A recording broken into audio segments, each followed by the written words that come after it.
کہ جب ماہ سیام آتا ہے فتحت ابواب الجنہ، تو جنت کے 8 دروازے کھول دیے جاتے ہیں۔ جنت تو اللہ جل شانہ کی کرم نوازیوں کا ایک ایسا خوبصورت منظر ہے کہ آج تک نہ کسی آنکھ نے اس کو دیکھا، نہ کسی کان نے سنا، اور نہ اس کا کوئی تصور کر سکتا ہے، ایسی خوبصورت بنائی ہے۔ وہاں کی ہوائیں جب چلتی ہیں تو گرد نہیں اڑتا، کستوری اڑتی ہے۔ وہاں دودھ کی، شہد کی، مائع معین، کوثر، سلسبیل کی نہریں بہتی ہیں، موتی زمرد کے محلات بنے ہوئے ہیں۔ وہ خوبصورت محل اور وہ خوبصورت جنت کا ماحول، لیکن اس کے باوجود اس خوبصورت جنت کو، مرصع جنت کو، نظیف ترین بقعۂ رحمت کو 11 ماہ تک رنگ و روغن کیا جاتا ہے رمضان المبارک کے استقبال کے لیے، اور جب یہ مہینہ آتا ہے تو اس کے دروازے کھول دیے جاتے ہیں، اور جنت کے 8 دروازوں میں سے ایک دروازے کا نام باب الریان رکھا گیا ہے، جو صرف روزہ داروں کے اعزاز و تکریم کے لیے ہے۔ روزہ دار اس دروازے سے گزر کے جنت جاتے ہیں۔ تو آپ اندازہ کیجئے کہ اللہ نے اس ماہ مبارک کو کیا عزت دی ہے، کیا پروٹوکول دیا ہے، کیا تکریم بخشی ہے کہ نبیوں کا امام، امام المرسلین، خاتم الانبیاء، محبوب خدا اس مہینے کے لیے منتظر رہتے کہ یہ مہینہ آنے والا ہے، یہ مہینہ آنے والا ہے۔ حضرت سیدنا سلمان فارسی رضی اللہ تعالی عنہ فرماتے ہیں کہ شعبان کی آخری تاریخ کو حضور نے ایک خطبہ ارشاد کیا۔ بعض علماء نے کہا کہ یہ شعبان کا آخری جمعہ تھا، یا ہو سکتا ہے کہ آخری جمعہ 29 شعبان کو ہی ہو۔ تو رمضان المبارک سے قبل حضور نے یہ خطبہ ارشاد کیا، جو مختلف کتب احادیث میں موجود ہے۔ یا ایھا الناس، اے لوگو، قد اظلکم شہر عظیم، اللہ نے تمہارے اوپر ایک بہت پاکیزہ، پر نور، عالی مرتبت مہینہ سایہ فگن کر دیا ہے۔ شہر فیہ لیلۃ خیر من الف شہر، اس مہینے میں ایک ایسی رات ہے جو 1000 مہینے سے بہتر ہے۔ جعل اللہ صیامہ فریدہ و قیام لیلۃ تطوع، اس مہینے کے دن کے روزے فرض قرار دیے گئے اور راتوں کا قیام نفل بنایا گیا۔ تراویح کی صورت کے اندر راتوں کے قیام کا ماحول پیدا ہوتا ہے، صلاۃ اللیل پڑھی جاتی ہے، نوافل پڑھے جاتے ہیں کثرت کے ساتھ۔ یہ اس مہینے کی شانیں ہیں، یہ اس مہینے کی رونقیں ہیں۔ اس مہینے میں اللہ تعالیٰ نے خاص کرم نوازیاں عطا کی ہیں اہل ایمان کو۔ ومن تقرب فیہ بخصلۃ من الخیر کان کمن ادی فریضۃ فیما سواہ، ایک نفل کا ثواب ایک فرض کے برابر اس مہینے میں کر دیا جاتا ہے۔ ومن ادی فریضۃ کان کمن ادی 70 فریضۃ فیما سواہ، اور اگر کوئی ایک فرض ادا کرتا ہے تو اس کو 70 فرائض کا ثواب ملتا ہے۔ اس قدر نیکیوں کا اجر بڑھا دیا جاتا ہے، ان کی قیمت بڑھا دی جاتی ہے اس مہینے میں۔ اور پھر ارشاد فرمایا وَهُوَ شَهْرُ الصَّبْرِ، یہ صبر کا مہینہ ہے۔ ہونے کے باوجود بھی انسان تناول نہیں کرتا، ٹھنڈا میٹھا مشروب میسر ہے اور زبان کانٹا بن گئی، حلق خشک ہو گیا، لیکن اس کے باوجود بھی ایک گھونٹ حلق سے نیچے اتارنے کا روادار نہیں ہوتا۔ وضو کرتے بھی احتیاط کرتا ہے، کوئی قطرہ آب حلق سے نیچے نہ ٹپک جائے۔ تو یہ صبر سکھاتا ہے، جب ہو بھی تو انسان اس سے گریز کرے، تو جب ہوگا نہیں تو پھر انسان صبر کا عادی بن جاتا ہے، تو یہ صبر کی عادت ڈالتا ہے۔ یہ شہر الصبر ہے۔ پھر فرمایا والصبر ثوابہ الجنہ، اور سنو صبر کا ثواب جنت ہے۔ جو شخص صابر ہوتا ہے اس کا صلہ جنت کی صورت میں عطا کیا جائے گا۔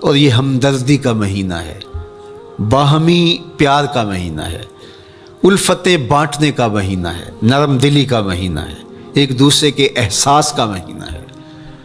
جب کوئی شخص بھوک اور پیاس کاٹتا ہے تو اس کو پھر محسوس ہوتا ہے, بالخصوص امرا, کہ بھوک کیا بلا ہوتی ہے. اور جو نان شبینہ کو ترستے ہیں اور جنہیں کھانا میسر نہیں آتا, ان کی زندگیاں کتنی تلخ ہوتی ہیں. تو بھوک اور پیاس احساس پیدا کرتی ہے ان لوگوں کا کہ جو اللہ کی دی ہوئی نعمتوں سے محروم ہیں.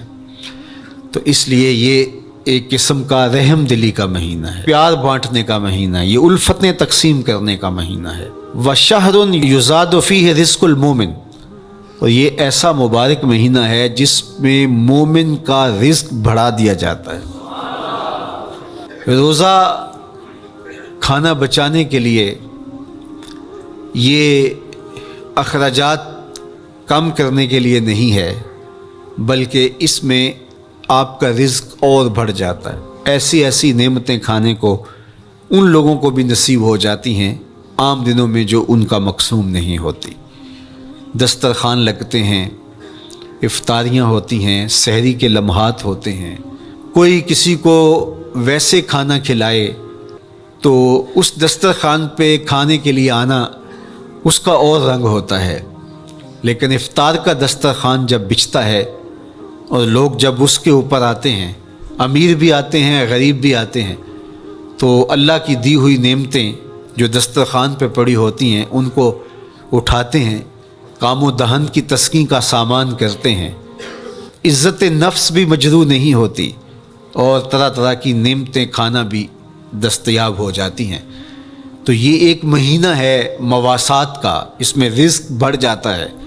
غرباء تک بھی اللہ کی نعمتیں وہ پہنچتی ہیں جو عام دنوں میں ان کو میسر نہیں ہوتی, اور امراء بھی نعمتوں کا لطف لیتے ہیں, نعمتوں کا مزہ انہیں آتا ہے, اس لیے کہ بھوک کاٹنے کے بعد جب ان کو نعمت میسر آتی ہے تو پھر انہیں احساس ہوتا ہے. جو شخص ہر وقت سیراب رہتا ہے تو اس کو کیا پتہ کہ شدید بھوک کے بعد کھانے کا لطف کیا ہوتا ہے. سخت پیاس کے بعد میٹھا اور ٹھنڈا مشروب جب رگوں کو تر کرتے ہوئے معدے تک پہنچتا ہے تو اس کی طراوت, اس کی ٹھنڈک, اس کی لذت, اس کا کیف و سرور, اس کی عذوبت کس طرح راحت بخشتی ہے. اسی لیے میرے اور آپ کے آقا و مولا نے ایک دوسرے مقام پہ ارشاد فرمایا, للصائم فرحتان, فرحتن عند فطرہ و فرحتن عند لقاء ربہ. روزے دار کے لیے دو خوشیاں ہیں. ایک خوشی اسے تب ملتی ہے جب وہ روزہ افطار کرتا ہے, وہ لمحے مسرتوں کے ہوتے ہیں, ایک روحانی احساس ہوتا ہے. اتنا لمبا دن, اتنا سخت دن, گرمی کی شدت, مالک تیرا شکر ہے لمحہ اختتام پہنچا, اور یہ اتنا لمبا دن تیرے حکم کی تعمیل کرتے ہوئے بسر ہو گیا.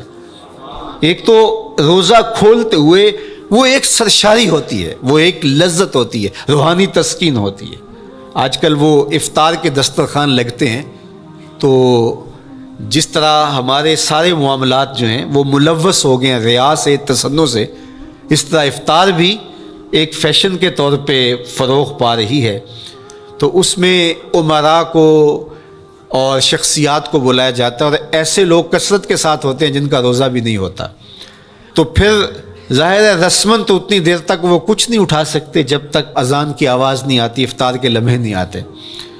تو اس وقت جو روزہ دار ہوتا ہے جب وہ مشروب لے رہا ہوتا ہے, جب وہ کوئی لقمہ اتار رہا ہوتا ہے, تو اس کی جو فرحت ہوتی ہے, اور جس نے روزہ نہیں رکھا اور وہ بھی افطار کے دسترخوان پہ بیٹھا ہے, تو کیا اس کو کوئی روحانی حظ, کوئی سرور, افطار کے لمحوں کا کوئی لطف مل سکتا ہے؟ وہ بیچارہ کتنا بے چین ہوتا ہوگا کہ یہ شخص ہے کمزور ہے, سارا دن مزدوری کر کے آیا ہے, اور اس کا بھی تو سارا دن گزر گیا بھوک اور پیاس سے, اور میں صحت مند ہوں اور سارا دن ٹھنڈے ماحول میں رہا ہوں اور مجھے توفیق نہیں ملی. تو وہ گھونٹ کتنے مشکل اس کے لیے ہوتے ہوں گے. اور روزہ دار کے لیے کس قدر وہ آسودہ بخش لمحے ہوتے ہیں کہ جب اس کو یہ مسرت ہو رہی ہوتی ہے کہ مالک تیرا شکر, گرم موسم, زباں کانٹا حلق خشک، اور تو نے تکمیل تک لمحے پہنچائے اور میرا دن خیریت سے گزر گیا، تو وہ اس کے لیے ایک خوشی کا لمحہ، روحانی مسرت کی کیفیت۔ اور دوسری کہ جب وہ ٹھنڈا اور میٹھا مشروب، سارے دن کی سوکھی ہوئی زبان اور خشک حلق، اور انسان کی جو ہے وہ رگیں بھی، انتڑیاں بھی خشک ہو چکی ہوتی ہیں، تو ٹھنڈا اور میٹھا مشروب جب انسان کے معدے کی طرف بڑھ رہا ہوتا ہے، زبان بولے نہ بولے، ایک ایک رواں اللہ کی حمد بول رہا ہوتا ہے، اور تشکر انسان کے رگ و ریشہ سے ادا ہو رہا ہوتا ہے، اور اس کی کیفیت، اس کی سرشاریاں، اس کی لذتیں وہ دیکھنے کی ہوتی ہیں۔ تو کہا للصائم فرحتان، روزے دار کو تو ایک فرحت اس وقت ملتی ہے عند فطر ہی، جب وہ روزہ کھولتا ہے، روحانی فرحت بھی، جسمانی فرحت بھی۔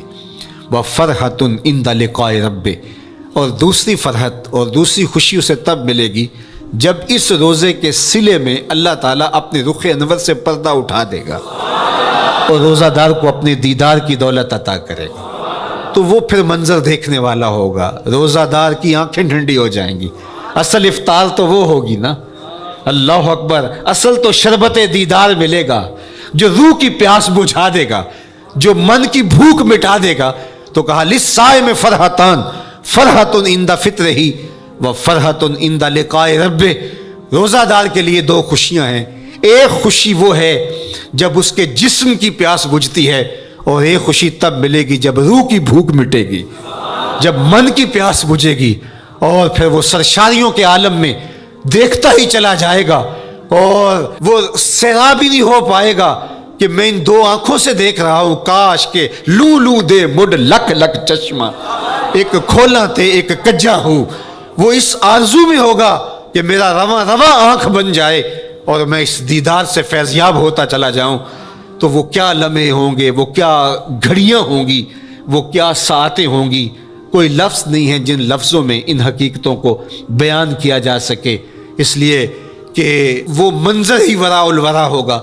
تو روزہ دار کو فرحت ملتی ہے جب وہ روزہ کھولتا ہے، تو فرمایا وَشَهْرٌ يُزَادُ فِيهِ رِزْقُ الْمُؤْمِنِ، اس میں مومن کا رزق بڑھا دیا جاتا ہے۔ وَمَنْ فَطَّرَ فِيهِ صَائِمًا كَانَ مَغْفِرَةً لِذُنُوبِهِ، جس نے روزہ دار کا روزہ افطار کروایا، اللہ کے محبوب فرماتے ہیں کہ ایک تو خود روزہ رکھا، اور دوسری سعادت یہ ہے کہ ماہ سیام میں روزہ دار کا روزہ افطار کروایا۔ آپ شریعت بیضا کو بنظر عمیق مطالعہ کر کے دیکھیں، ماہ سیام میں بہت زیادہ اس بات پہ زور دیا گیا ہے کہ روزہ افطار کرواؤ۔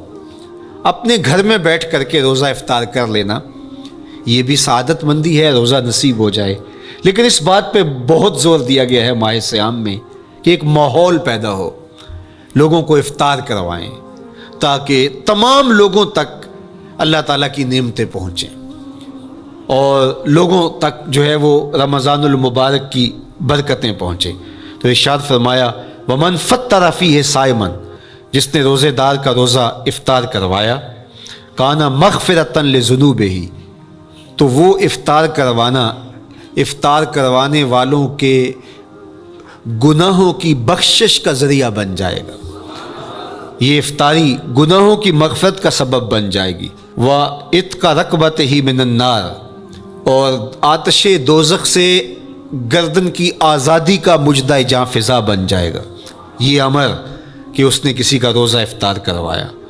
وَقَانَ لَهُ مِثْلُ أَجْرِهِ مِنْ غَيْرِ أَنْ يَنْقُصَ مِنْ أَجْرِهِ شَيْءٌ، اور روزہ افطار کروانے والے کو روزہ رکھنے والے جتنا اجر ہی دیا جائے گا، لیکن روزہ رکھنے والے کے اجر میں بھی کوئی کمی نہیں واقع ہوگی۔ جتنا اس نے سارے دن کی بھوک اور پیاس کاٹ کر کے، تکلیف اٹھا کر کے روزہ رکھا، جس نے شام کو اس کو افطار کر دیا، اتنا ہی ثواب اس کو عطا کر دیا جائے گا، اس کا اجر کم کیے بغیر۔ اللہ اکبر، یہ امت کے لیے اللہ نے کیا پیکج دیا ہے، کیا کرم نوازیاں ہیں اس امت کے لیے۔ آقا کریم نے ارشاد فرمایا ایک شخص صبح سے لے کے ظہر تک مزدوری کرتا ہے، اس کو ایک قیراط دیا جاتا ہے، اور ایک شخص ظہر سے لے کر عصر تک مزدوری کرتا ہے اس کو بھی 1 قیراط دیا جاتا ہے، اور ایک عصر سے لے کر مغرب تک مزدوری کرتا ہے اس کو 2 قیراط دیے جاتے ہیں۔ فرمایا پہلی مثال یہود کی ہے، دوسری مثال نصارہ کی ہے، اور تیسری مثال میری امت کی ہے۔ یہودیوں نے اور عیسائیوں نے اس پہ اعتراض کیا کہ ہمارا اجر کیوں تھوڑا ہے، تو میرے اور آپ کے آقا و مولا نے فرمایا تمہارا تھوڑا نہیں، ہمارا زیادہ ہے۔ آج کل اگر 1000 روپیہ مزدوری چلتی ہو مزدور کی، تو کوئی شخص صبح سے شام تک ایک شخص سے مزدوری کروائے اور 1000 روپیہ دے دے، اور دوپہر کو اڈے سے جا کے ایک مزدور اور لے آئے اور شام کو اس کو بھی 1000 روپیہ دے آئے، اور ایک شخص کو عصر کے وقت لائے اس کو 2000 روپیہ دے دے، تو 1000 والا کہے کہ میرے سے زیادتی ہوئی ہے، تو اس سے زیادتی تو نہیں ہوئی، اسے تو پوری مزدوری دی گئی ہے۔ اب اس پہ مہربانی ہوئی ہے، اس پہ رحمت ہوئی ہے، تو کہا یہود اور نصارہ کی یہ مثال ہے، ایک صبح سے ظہر تک مزدوری کرے اس کو 1 قیراط، ایک ظہر سے عصر تک مزدوری کرے اس کو بھی 1 قیراط، اور تیسرا بہت تھوڑا وقت عصر سے مغرب تک مزدوری کرے اس کو 2 قیراط۔ کہا یہ امت محمدیہ علی صاحب الصلوات کو دیا گیا نور ہے۔ تو ایک شخص نے سویر سے لے کر شام تک روزہ رکھا، بھوک کاٹی، پیاس کاٹی، سخت شدت کی گرمی سہی، اور ایک شخص نے شام کے وقت اس کو روزہ افطار کروا دیا۔ اور سنو حضور علیہ الصلوۃ والسلام کا فرمان، جب حضور نے فرمایا کہ اس کو پورا اجر ملے گا پہلے کے اجر کو کم کیے بغیر، تو صحابہ کا تو دل تڑپنے لگا کہ یہ کتنی بڑی بات ہے۔ اب آپ جانتے ہیں کہ یہ زمانہ ایسی معاشی خوشحالیوں کا نہیں تھا، لوگوں کے پاس تو نان شبینہ بھی میسر نہیں ہوتا تھا، تو صحابہ نے جو سوال کیا، قالوا یا رسول اللہ صلی اللہ علیہ وسلم، انہوں نے کہا اے اللہ کے پیارے رسول صلی اللہ علیہ وسلم، لیسا کلنا یجد ما یفطر الصائم، ہم میں سے تو ہر بندہ یہ طاقت نہیں رکھتا کہ روزہ دار کو روزہ افطار کروا دے، تو یہ اتنی بڑی سعادت، تو یہ تو پھر اہل زر ہی یہ سعادت حاصل کر پاتے ہیں، ہمارے جیسے لوگ تو پھر جو مال و دولت نہیں رکھتے تو وہ تو پھر یہ سعادت نہیں حاصل کر پائیں گے۔ تو میرے اور آپ کے آقا و مولا نے کیا فرمایا؟ قال، حضور نے ارشاد فرمایا یؤتی اللہ ھذا الثواب، یہ ثواب اللہ اسے شخص کو بھی عطا کرے گا، من فطر صائما علی مزقۃ لبن او تمرۃ او شربۃ من ماء، فرمایا کہ یہ اجر اللہ اس کو بھی عطا کرے گا جس نے کسی کا روزہ 1 گھونٹ دودھ سے کھلوا دیا، یا 1 کھجور سے کھلوا دیا، یا پانی کے 1 گھونٹ سے اس کا روزہ افطار کروا دیا۔ لازمی نہیں ہے کہ دسترخوان سجا ہو، انواع اقسام کے کھانے پڑے ہوں اور وہ افطاری ہی افطاری قرار پائے گی۔ جس نے کسی کو وہاں باہر ٹوٹیوں سے پانی کا گلاس بھر کے، کٹورا بھر کے سادہ پانی بھی پیش کر دیا تو اس کو بھی ثواب مل جائے گا۔ کتنا ثواب ملے گا؟ پورا روزہ رکھنے کا ثواب اس کو ملے گا۔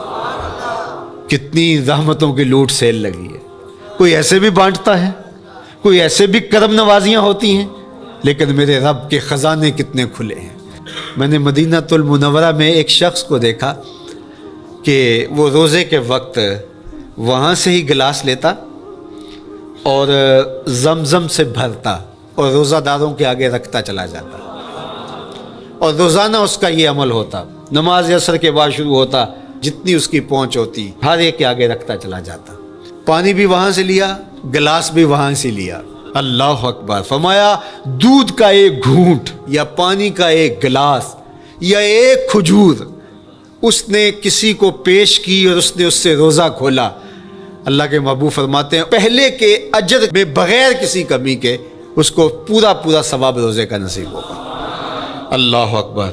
اب سنو، پھر حضور نے ارشاد فرمایا ومن اشبع صائما، اور جس نے صحیح اہتمام کے ساتھ روزے دار کو اچھا کھانا کھلایا، اچھی پرتکلف افطاری دی، سقاہ اللہ من الحوض شربتا لا یظمأ حتی یدخل الجنہ، اس کو حوض کوثر سے ایسا جام ملے گا کہ اس کو کبھی پیاس نہیں ملے گی یہاں تک کہ جنت میں چلا جائے گا۔